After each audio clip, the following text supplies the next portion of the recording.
जंगल में रह जयाम आदिवासी जंगल रखवाला रे।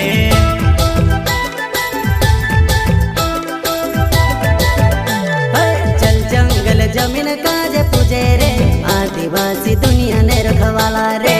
बाप देव खतरी काज पूजे रे आदिवासी सबसे निराला रे।